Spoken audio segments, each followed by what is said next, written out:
نحمده ونصلي على رسوله الكريم اما بعد فاعوذ بالله من الشيطان الرجيم بسم الله الرحمن الرحيم الم نخلقكم من ماء مهين فجعلناه في قرار مكين الى قدر معلوم فقدرنا فنعم القادرون ویل یومئذ للمکذبین صدق اللہ العظیم۔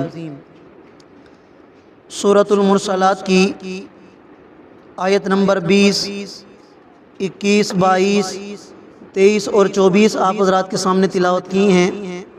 آیات کریمہ کا ترجمہ یہ ہے، اللہ رب العالمین ارشاد فرما رہے ہیں کہ کیا ہم نے انسان کو ایک حقیر قطرے سے پیدا نہیں کیا؟ فجعلناہ، پھر ہم نے اس قطرے کو ایک مضبوط قرار کی جگہ میں رکھا ایک وقت مقررہ تک۔ فقدرنا، پھر ہم نے اس میں توازن پیدا کیا۔ فنعم القادرون، پس ہم ہی بہترین توازن پیدا کرنے والے ہیں۔ ہلاکت ہے اس دن ان لوگوں کے لیے جو حق کو جھٹلانے والے ہیں۔ اس سے ماقبل آیات کریمہ میں سورۃ المرسلات کا مختصر تعارف اور اسی کے ساتھ قیامت کے مناظر اور احوال قیامت کے حوالے سے چند گزارشات عرض کی تھیں۔ آج جو آیات کریمہ آپ حضرات کے سامنے تلاوت کی ہیں، ان میں اللہ رب العالمین نے انسان کی تخلیق کو بیان فرمایا کہ ہم نے انسان کو کس چیز سے پیدا کیا، کس طریقے سے پیدا کیا، اور آج انسان کی کیا حالت ہے کہ اس انسان کی حقیقت تو یہ ہے کہ ہم نے اس انسان کو ایک حقیر قطرے سے پیدا کیا ہے، منی کا ایک ذلیل قطرہ، غلیظ قطرہ۔ اسی قطرے کے اوپر اللہ تعالیٰ نے انسان کا نقش و نگار بنایا اور ایک خوبصورت انسان اللہ تعالیٰ نے بنا دیا، اور فرمایا کہ پھر ہم نے اس قطرے کو ایک مضبوط قرار کی جگہ میں رکھا، اور اس سے مراد ماں کا پیٹ ہے۔ الی قدر معلوم، ایک متعین مدت تک، 7 ماہ کا بچہ بھی پیدا ہو جاتا ہے، 8 ماہ کا بھی پیدا ہو جاتا ہے، اکثر اوقات 9 ماہ کا بچہ پیدا ہوتا ہے یا اس سے بھی زیادہ۔ فقدرنا، اور جب یہ نطفہ ماں کے پیٹ کے اندر تھا تو ہم نے اس کے اندر توازن پیدا کیا۔ ایسا نہیں کہ اسے گوشت کا لوتھڑا چھوڑ دیا یا ویسے ہی ہڈیاں رکھ دی گئی، نہیں، کتنا خوبصورت انسان اللہ تعالیٰ نے پیدا فرمایا اسی حقیر قطرے کے اوپر۔ اور انسان اگر تھوڑی سی فکر کر لے، غور کر لے، تو حیران رہ جاتا ہے کہ دنیا کے اندر کروڑوں نہیں کھربوں انسان، اور پتہ نہیں کتنے انسان اس دنیا میں آئے اور کتنے آگے انسان آئیں گے، کسی کی شکل ایک دوسرے کے ساتھ نہیں ملتی۔ آپ صرف ان انگلیوں کو لے لیں، آج کل یہ جو بایو میٹرک سسٹم نکل آیا ہے، ہر انسان جب اپنا انگوٹھا لگاتا ہے یا اپنی انگلی لگاتا ہے تو کسی کے بایو میٹرک کسی کے ساتھ ملتی نہیں ہے۔ اللہ تعالیٰ نے کوئی ایسا عجیب نظام رکھا ہے۔ آج کل موبائل کا دور ہے، اگر لاک لگا دیا جائے تھم کے ذریعے، انگوٹھے کے ذریعے، تو کوئی دوسرا اس کو کھول نہیں سکتا۔ تو یہ تو ایسی عجیب ذات، عجیب تخلیق ہے اللہ کریم کی کہ اس نے انسان کے اندر یوں تھوڑے تھوڑے سے فرق کے ساتھ کیسی عجیب مخلوق اللہ تعالیٰ نے تیار کی ہے۔ تو فرمایا پھر بھی انسان اتنا ظالم ہے، مانتا بھی ہے کہ اس رب نے مجھے پیدا کیا اور اس غلیظ قطرے سے پیدا کیا، اور بڑی بہترین تخلیق اللہ تعالیٰ نے فرمائی ہے، لیکن اس کے باوجود جب اللہ کی فرما برداری کا باری آتی ہے تو پھر بھی اللہ تعالیٰ کی نافرمانی میں لگ جاتا ہے، اللہ کے احکامات کو توڑتا ہے، اللہ کے محبوب کی سنتوں کو چھوڑ بیٹھتا ہے۔ تو یہ کتنا نافرمان انسان ہے۔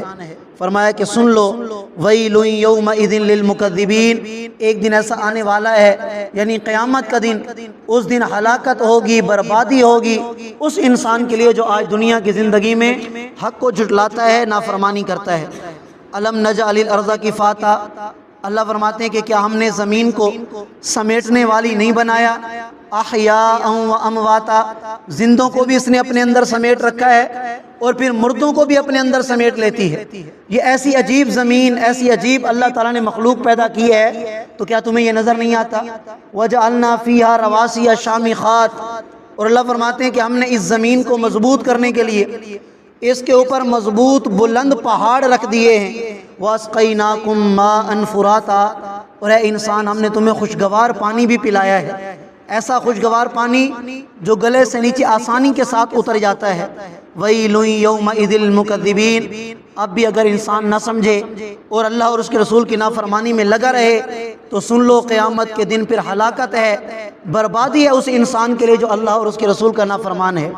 انطلقوا الی ما کنتم بہ تکذبون، اللہ فرماتے ہیں کہ جب قیامت کا دن آئے گا تو اس وقت اللہ کی طرف سے فرشتے کہیں گے اب چلو اس چیز کی طرف کہ جس کو تم دنیا میں جھٹلایا کرتے تھے، اور وہ چیز کیا ہے؟ جہنم کی آگ۔ انطلقوا الی ظل ذی ثلاث شعب، اور تم چلو اس سائبان کی طرف کہ جس کی 3 شاخیں ہوں گی۔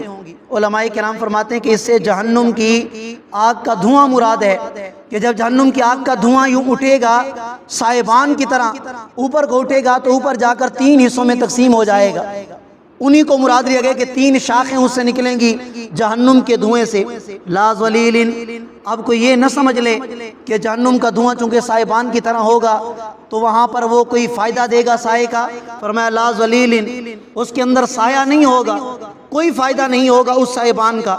اور آگے فرمایا ولا یغنی من اللہب، اور وہ جہنم کی آگ کے جو تپش ہوگی اس سے بھی کوئی نفع نہیں پہنچائے گا۔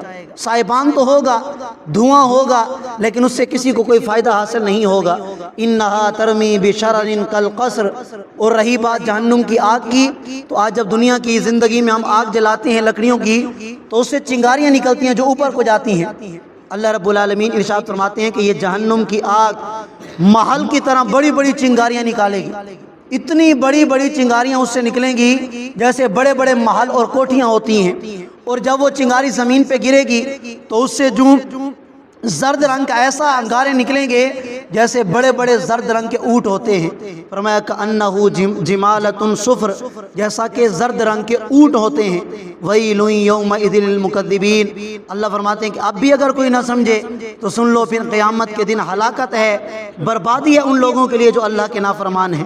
ھذا یوم لا ینطقون، فرمایا کہ یہ ایسا دن ہوگا کسی کو بولنے کی اجازت نہیں ہوگی۔ ولا یؤذن لہم، اور نہ انہیں اجازت دی جائے گی فیعتذرون، کہ اپنا کوئی عذر پیش کر سکیں، وہاں پھر بولنے کی اجازت نہیں ہوگی۔ کوئی کہے گا یا اللہ میں تو غفلت میں پڑا ہوا تھا، یا اللہ مجھ سے بھول ہو گئی، نہیں، کسی کو کسی قسم کے عذر کو پیش کرنے کی اجازت نہیں ہوگی۔ ویل یومئذ للمکذبین، اور وہ ایسا دن ہوگا کہ ہلاکت ہے، بربادی ہے جھٹلانے والوں کے لیے۔ ھذا یوم الفصل، اور یہ فیصلے کا دن ہوگا۔ جمعناکم والاولین، اللہ فرماتے ہیں ہم تمہیں بھی جمع کریں گے اور جو تم سے پہلے گزر چکے سب کو جمع کریں گے۔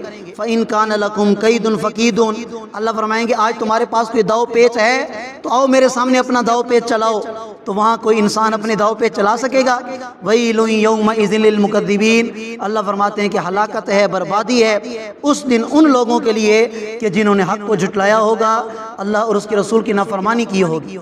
ڈاکٹر اسحاق احمد صاحب رحمۃ اللہ علیہ، ان کا میں آج ایک چھوٹا سا کلپ سن رہا تھا تو انہوں نے کسی عالم کے حوالے سے یہ بات ذکر کی کہ میں نے کسی عالم کی تقریر سنی تو میں چونک گیا، اور اس تقریر میں انہوں نے بات کیا کی تھی کہ جب بچہ پیدا ہوتا ہے، دنیا میں انسان آتا ہے تو اس کے دائیں کان میں اذان دی جاتی ہے اور بائیں کان کے اندر اقامت، لیکن اس اذان اور اقامت کے بعد کوئی نماز نہیں ہوتی، اور جب انسان مر جاتا ہے، اس پر موت آ جاتی ہے تو اس وقت اس کی نماز جنازہ پڑھی جاتی ہے، لیکن نہ اذان ہوتی ہے نہ اقامت ہوتی ہے۔